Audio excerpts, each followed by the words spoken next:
What is up, YouTube? It's HP Dipper 98 here, aka Slapjack from a while back ago. If you guys remember me, you remember me. If you don't, you don't. A little bit about myself: I'm Forrest. I used to make YouTube videos about dipping about a year and a half ago. Unfortunately, I had to delete my channel for some reasons I won't say. So, anyways, I'm back at it again, and I think I had around 400 subscribers, somewhere around there. Anyway, I had about 50 videos on there, all about dipping reviews. So the moral of the story is I'm not new to this. I'm not new to YouTube dipping. I've been around for a while trying to do this. Made videos a lot in the past. By the way, I'm excited for Copenhagen Mint coming out this month. That is going to be awesome. Looking forward to that. And the dip review I'm going to do today is Grizzly Wintergreen pouches. So there you have it right there. Grizzly Wintergreen pouches. That was the very first video I did when I had my old channel on YouTube. So I decided, let's do it again. I'm going to start from the bottom and go all the way up, minus a few things. So we'll see how it goes. And hopefully review Copenhagen Mint this month if it really does come out. But you know how Copenhagen is, and sometimes we'll delay things. So we'll just have to see. So presentation, just your regular old Grizzly can. Unfortunately, once again, on my old channel, people love to see me crack the cans. But I went ahead and cracked this one. It is full. I have not had a dip out of it yet. I've waited to dip it until I get into the video. So, go ahead and crack the thing up. And now for the aroma of the special wintergreen mix here. Grizzly has always been one of the strongest smelling dips out there. Whether it be Kodiak, Copenhagen, Skull, Stoker's, don't matter who you're dipping, Grizzly's always been the strongest dip out there. So I'll go ahead and take 3 pouches. Seems to be a decent amount. Stick them on in there. And as Grizzly always has, metal lid, plastic bottom.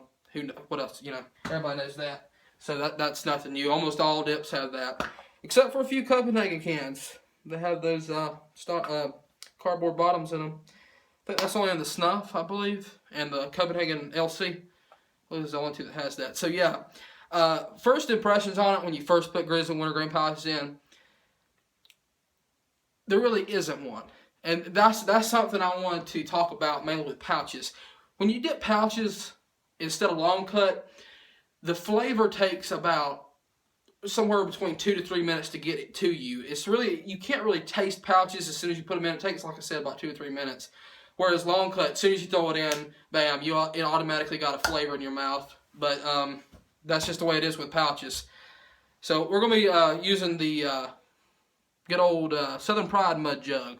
This is my favorite mud jug, besides from the old Dixie mud jug, I believe it is.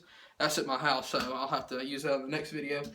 But yeah, I'll just be using this today. Another thing I noticed about pouches, another thing I wanted to cover about them is that you don't get as much spit from pouches as you do long cut. It takes me about 8 minutes, somewhere around there, usually to get a really good flowing of spit. I can get a pretty good spit in within like 2 to 3 minutes of having one in, but it takes about 8 minutes for me to get really get spitting. Whereas long cut, as soon as I throw it in, you know, I'm already spitting. Pouches are a lot darker spit. I will say that in the review. Pouches do, especially Grizzly pouches, over any other company, whether it be Copenhagen, Stoker's. I don't even know if Stoker's makes pouches, do they? I ain't never seen them. Anyway, Skulls. I've never seen Kodiak pouches either. Don't know. Anyways, I've been dipping for about 2 years, so I'm not new, but I'm not an experienced dipper like for a long time there. So yeah. But yeah, Grizzly has the darkest spit besides from Kodiak I've ever seen. And pouches, if you're wanting to spit really dark, pouches is the place to be. Long cut gives you a fairly dark spit, but it's not as dark as pouches is. So yeah. Grizzly Wintergreen, it tastes like a watered down, kind of like a watered down wintergreen lifesaver to me. That's my good comparison. Oh, it's foamy as I'll get out. So yeah, it tastes very like a mellow flavored lifesaver wintergreen. That's about the biggest thing I compare it to. Because Grizzly, kind of like the Copenhagen mint thing, it stands out on its own. It doesn't really compare to anything else. I guess if you'd have to compare it to anything, Kodiak would be the closest thing. Now, if you don't know, as you can see, I don't know if you can read this, but it's blurry. Come on, camera. Oh well. Anyway, it says that it's 70% U.S. tobacco and 30% Brazilian tobacco, or imported tobacco, but it's from Brazil. It used to say Brazil on our cans, but it says imported now. Anyways, what this means, tobacco from other countries is a lot stronger than the as far as nicotine in it than it is in the United States. Don't know why that is. I guess because they put different chemicals in it. I don't really know. But Grizzly is the strongest tobacco. Grizzly Wintergreen has the strongest nicotine than any other dip in the United States. That's just a proven fact. People can argue about it. They can say Kodiak's stronger. I've never heard anybody say Skull was strong. So, but that's a beginner's dip. But yeah, Grizzly Wintergreen is the strongest nicotine dip out there. If I had to rate this dip, I'd probably give it around,